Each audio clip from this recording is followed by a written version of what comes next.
A septuagenarian professor and former USC student, having caught wind of a forthcoming story in the Los Angeles Times, recently sent a cryptic email to the newspaper.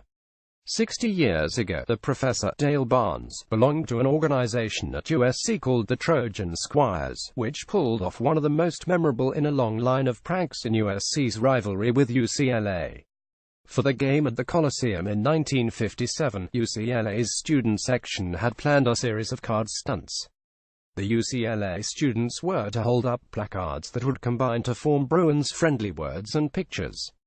Except when the students actually did hold up their cards, they had been altered by a band of USC saboteurs. In each stunt, the unwitting UCLA students revealed a different brusque message. It caused such a stir that Sports Illustrated wrote about the prank, without interviewing its creators. Barnes wrote in the email that reporting about the prank's creators would be a tough assignment given the complete secrecy with which the clandestine group of Trojan Squires operated. He explained that though he was part of the Squires, the prank was conceived and executed by a small, elite unit within the organization, operating under deep cover. Barnes didn't know their identities. That is not to deny, however, that more than a few of that year's membership were eminently qualified by background and personality, successfully to conduct a covert assignment, he wrote. The mystery endured among the dwindling population of USC and UCLA alumni who keep score of such pranks. There would be no answer for 60 years. Until now, the saboteurs, it turned out, were a group of 8 to 10 sophomores. Since they had become officers in the Air Force and Marines, or lawyers or businessmen.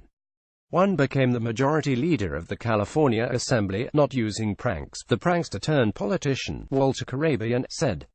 3 of them, Karabian, Steve Marienhoff and Mike Loschen, recently spoke on the record about the prank for the first time.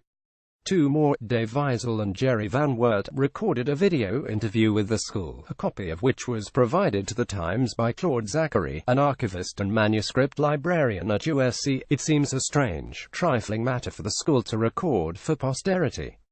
But at a time when inter-school pranks are at an ebb, lacking the creativity or flair of past generations, the story presents a question: why prank at all?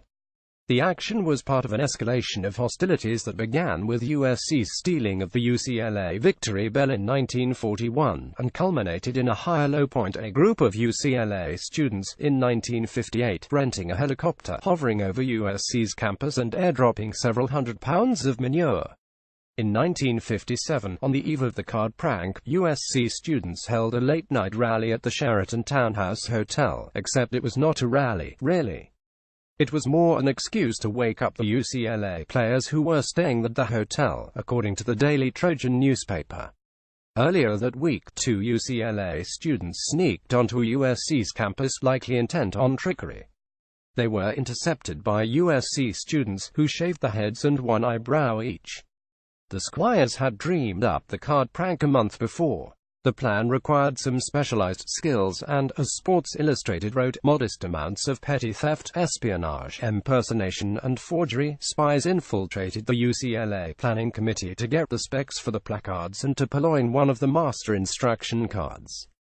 The Squires also needed someone with access to a printer. Marienhoff's father ran a printing shop.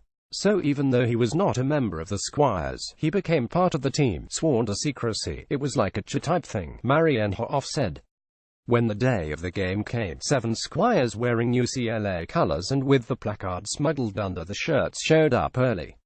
They found a spot in the upper part of the student section, 7 rows tall by 9 seats wide, and swapped out the UCLA cards for their own. Only an usher was there. Nervous, Karabian tried to sweet-talk him. I said, "We're really going to kick those Trojans' butts, aren't we today?" Karabian said. He turned to me and said, "Look man, I go to USC dental school. I'm just working here today." They were in the clear. The group finished, then hurried back to the USC side to wait and watch. When UCLA began its card stunts, the other side of the stadium erupted. In a corner of the section was a cardinal and gold rectangle, stamped like a tattoo. For most variations, the card spelled out SC, other times, they were gleefully simple HA, or just high in USC colors. The UCLA students kept cycling through the routine. Eventually, someone near the field noticed. But they couldn't stop it. The good thing about the card stunt is you're like a robot, Larson said. You read the instruction, you put the card in front of your face, and you don't know what's going on. The secrecy persisted even afterward. The group was afraid of repercussions. They'd heard that the unfortunate UCLA students in the affected section were harassed by those who thought they were USC plants. But mainly, the group was afraid they'd be kicked out of school. Boy, were we scared, Karabian said. They didn't feel safe until they graduated. But the time for publicity was gone. Most went separate ways. About a year ago, Karabian sought to reconnect the gang. But 60 years had left memories fuzzy. He couldn't recall everyone who was involved. Was Marianne half the spy? No, Wiesel said. It was Wiesel. Karabian went on a search to fill in the blanks. One question remained: why prank it? All part of college life is doing things that don't hurt anybody and that are creative, Larson said.